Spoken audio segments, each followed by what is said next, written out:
Le courrier de Monseigneur Stanislas Lalanne. Une émission animée par Bruno Courtois.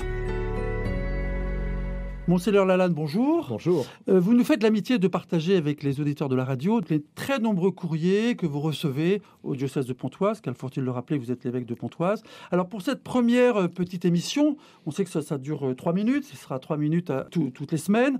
On va essayer de partager des courriers, bien sûr anonymes, que vous recevez, et puis vous allez essayer de nous éclairer un peu, en tout cas, de vos réponses. Vous recevez beaucoup de lettres comme ça? Je reçois des centaines et des centaines de lettres de jeunes, en particulier de jeunes qui demandent et d'adultes qui demandent le baptême, ou de jeunes ou d'adultes qui demandent à être confirmés. Et ces lettres sont personnelles, je suis le seul à les lire, si bien que ça permet à ces personnes, à ces jeunes, qui ont souvent pas l'habitude d'écrire, ils me disent quelquefois j'ai eu du mal à écrire, je ne sais pas comment commencer. Et puis à la fin de la lettre, ils disent je suis très content d'avoir pu vous écrire et d'avoir pu me confier. Donc c'est une lettre où ils se confient leur histoire sainte, leur manière de croire, leurs doutes, leurs appréhensions. Et je trouve que ça donne une complicité entre le confirmant ou le catéchumène et l'évêque qui est le pasteur. C'est pas de facile tous. pour un jeune de 15 ou 20 ans d'écrire à un évêque. Un évêque, c'est un vieux monsieur qui est loin dans sa cathédrale, non? Oui, mais en même temps, le fait que je les rencontre, je rencontre tous les jeunes, tous les adultes qui vont être baptisés ou confirmés, si bien que déjà, ils ont eu l'occasion de me parler, de poser des questions, de voir que je suis assez direct, et peut-être que ça facilite ce chemin de confiance. C'est important. Ils n'ont pas beaucoup de lieux pour se confier. Pas beaucoup de lieux. Il n'y en a pas ou il y en a peu. Est-ce que c'est important que l'évêque apparaisse comme quelqu'un d'un peu plus accessible?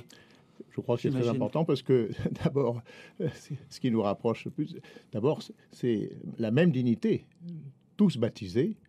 Après, on reçoit l'ordination, c'est un service de la communauté, mais c'est d'abord d'être frère par le baptême. Et ça c'est extraordinaire. Et qu'on ait 15 ans ou qu'on en ait 80, nous sommes frères en Christ. Ça veut dire que tout au long de cette année, vous allez être prêt à continuer, bien sûr, à répondre aux courriers que vous recevez, mais à répondre également à la radio, à une sélection de courriers que vous recevrez aussi à l'avenir, et notamment par le biais de la radio. Donc, ce qu'on peut dire, c'est que aux auditeurs, ils peuvent vous écrire à la radio, vous seul ouvrirez le courrier, et on le commentera ensemble en direct, bien sûr. Et puis moi, ça sera ma joie de partager avec tous les auditeurs ces trésors que je reçois, bien sûr, en gardant l'anonymat, mais ce sont des trésors de la foi. Ça doit se partager, ça ne doit pas être gardé en propriété privée. Voilà, encore une fois, pas de nom, pas de prénom, mais simplement des témoignages, parce que c'est aussi ce qui va nous faire avancer et grandir, vous l'avez dit. Je vous propose de vous retrouver la semaine prochaine avec les premiers courriers que vous avez déjà reçus, que vous avez déjà sélectionnés. Je vous dis à la semaine prochaine. Merci, Monseigneur Lalanne. À la semaine prochaine.